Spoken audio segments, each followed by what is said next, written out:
Hello, hello, hello.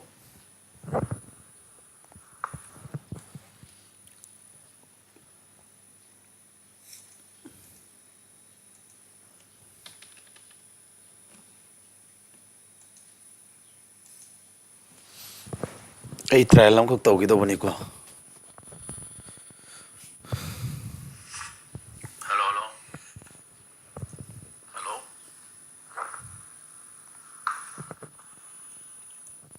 Ay live था बता कि camera quality से कितना खंडा बता मैं तो ये अंदर सी check तawag ito bani ko. था कितना leg live okay. Ay lang ko tawag ito bani ko. Hello, hello, hello.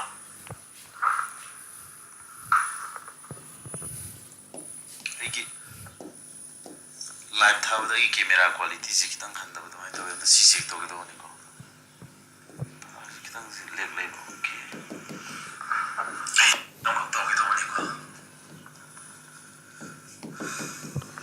Solution.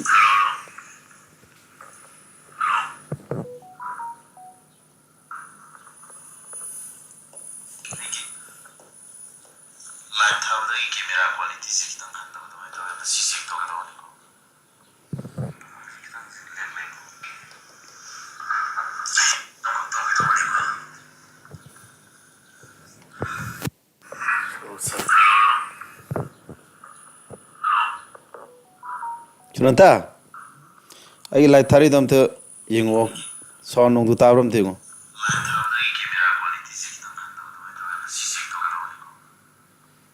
Ya rung camera make sing bro ko pram the go.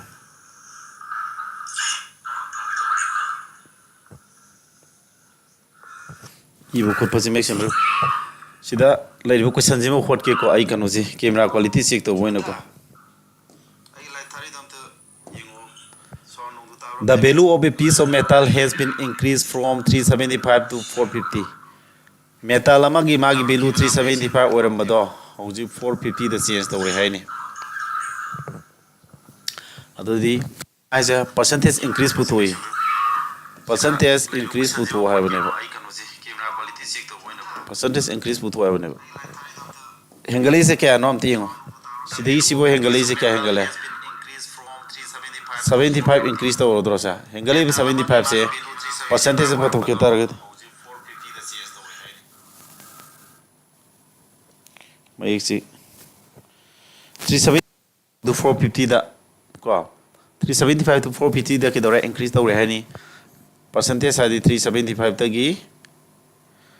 450 haji 75 hengale adu di percentage puto puto semana 100 puri lore kumanga trying to 15 kumanga 15 kumanga ohum kumanga mari sina kumanga mari hoideba kumanga mari sina 15 ka di 5 adu 5 for za 20% sumana hot fa yare 20% make sing brain the camera tra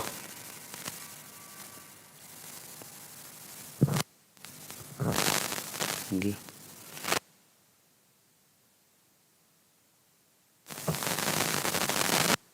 Ching mo to sigang kasi sumain another way to follow siya kamana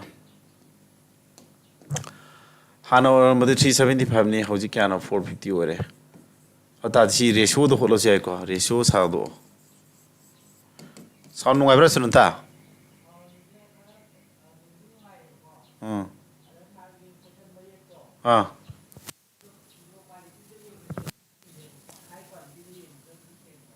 high quality ing dia de ko kumanga ahum kumanga da 15 kusina kumanga to try pa am ko sukak yari homanga ahum taru ko sumala adu ta de hana fa oram do hoji ke do ba 6 ore habni sai aina holi duna method amasina to ba ratio method ta balo hot pane ko power of the 6 word am increase tawre aw taraga di therefore percentage the dikyada hana 5 or madu am engale sama the dikyano 20% ratio method sinner hotpa asagi ahan bagiduna direct hotpa pyramid value sinner hotpa ne bu karam man gyan tabe heli anka do arrive du thiro ko resolution khara lekhale ngadi singi bu ko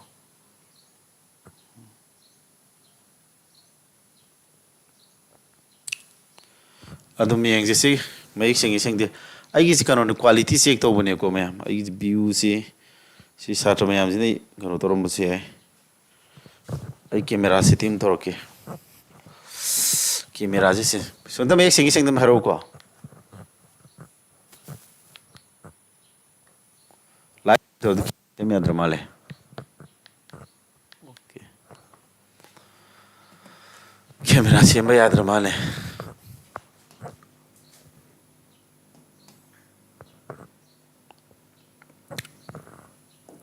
si question jam ho se next ki si question jam yang je okay sida to thom dri je kai no so ina nam ma da thoki da ha soundi ka sto da soundi yenge si 20 sida ma ha si question je kai no 25% of 66.67% of 75% of 80% of a number je si ta hai 40% of the number putho sidi akoina ne percentage ka fraction ga leina ba mari do magi relation na malai adu pal jena lai diba sidi mana 25% hai ba je akoi kya mane 1/4 mane kai gi 1/4 mane no targa di 25% ai 25 by 100 oibani na adagi 66.67% hai ba se kai gi mane ham tam 2/3 ga mane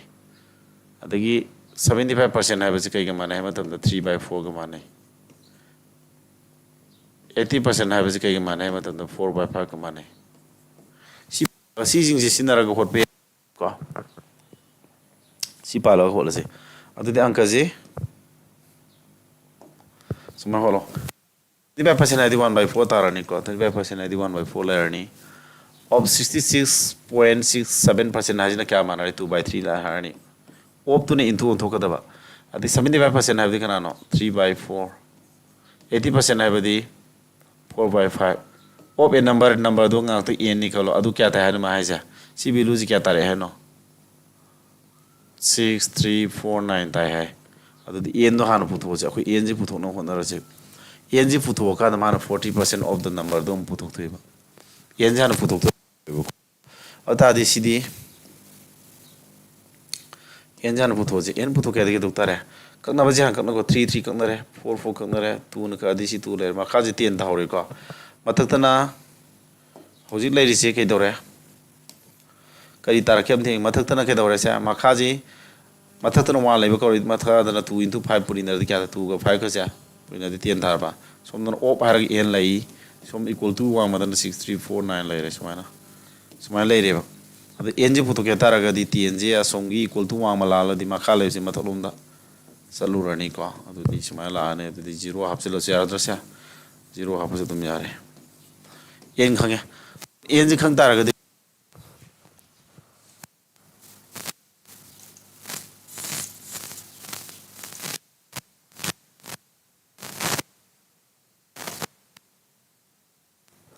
akhone yen ji khange di ke do tare si n gi value jong sinaro n gi value ji sinara ga koi 40% of n ha 40% ha di ke no man 40% ha di 40% ha gi atra di 2/5 ha bani of n ha di ke no 63490 tare si value putho yare ko si value putho di kathonaro ado kathana ba se mathak su makha ju tu no puri di 4/10 han yare 2/5 lai ba se ina mathak su makha ju tu no puri ba kari gi tu no puri ri no kakna ba da horen 00 kakna gi hana ba mathak ta di 4 no puri rani ko mathak su 4 no puri di ansa kya ta ne sa 4 no puri di 4 into 6349 tare angka ji ke no tar ka di phone ja tar ka di phone ji ke no 4 into ne ko se adu di puri nara di Maripan Kuntatu Marihum, Marimetratu, Trampan, Marim trying to hit Rohum toy. 396 no loy Tiro Plop to Rudrasiare. Matter what could the Boko. I make this kind of Tobanico, sound sick to Baduga. I live tab the IG video quality, while equal is a carry problem like you know, I saw the sick to Zebani. I sick to get over it. Fazana Sigi process her Haina camera. Camera go mazi semaga quality nung yang wangan nyabra video siang kita wani buko adu yara ga ai yam toina khoi manipur da leba sata singi ko ai live class ka si toina torani kana kana video myam thagalani adu class yaw ngam jada ba sata sing mating yam pangani adu ga hena mamutar ma phung phana amuk tang thaba da khan ge haraga di sata sing offline da su class lak pa yagani online da lak pa yagani tu singi jo mating onong phang duine buko maroina ai khoi hoji Manipur Sagai Thong Hing Manga Maroika, Manipur Sagai Thong Natragasu, Central Gi Kugi, Pasam the thing the Vida, Lupa Lissing Manga, Matara, Mayam, and name coaching Pim Piri Haraga, coaching Yosil Haraga was an exam prepared over Taragadi, Central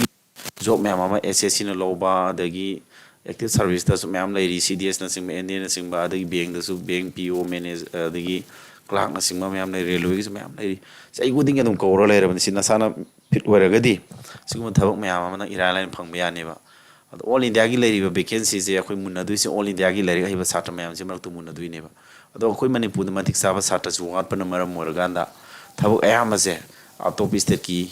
sata sing no low e tare vacancy da akoi manipur ma thik sa ba sata yam puthok magadi kaurei ba vacancy do akoi mayam ma low ya suppose CGL da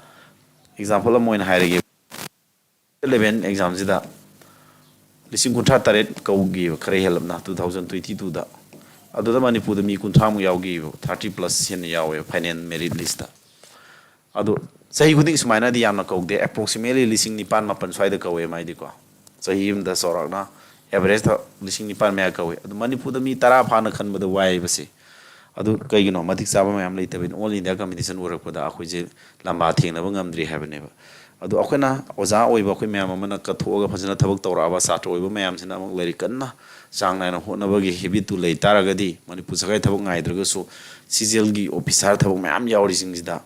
Say him the Sunny Lisking Panko women on the Quina, Samaga hen and Munyadro, Sami Matutagi and Munyadrava. You in the other is the Kumapa never ladies that. Among 100 Kunipan, I read you on it. Stiasi Nifuni Haraboda. You two of us in that Kuntani Haraboda, you on a scar sound of ours. You want 3 near the Catonia. 200 Mataten later, 250 Mataten letter when you say. At the Okana Sama do is Sama shooters and Kados to say with him, Opisapu to PI, Cizil, they put to PI, Sipu, to PI, being the lobby. Mamma Makuna, Summa Matixava Sata Mamma, Adagi. Later, I was asking the Henaka in a Tabak Toragadi. Sigumasi akhoina phangba ngamani si khalaga neina aigi su mateng ngamjab oza moina khara tawgena sigi takpu su khara pamjabaga ko admai toroga akhoi su khara ndi ka thoke khara maja akhoi su hingda damne khara di tanda ya de ko adu ka thopana hena kana oige dawne akhoi oza ba khoi di ko ka thopana henda di ya de adu nei hoji tawri su ai class really kano tawge ai live tharage satra sin tawge habi dinate ai camera quality na sing mama mas ai kitang setting haitaba si sai tanda try tawjari ni si ya ora ya da brasi ko video si di ta sing na ai kano ne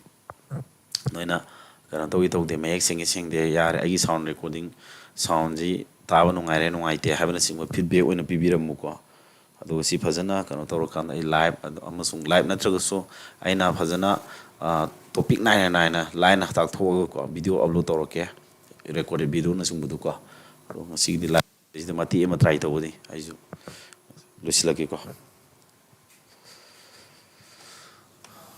ha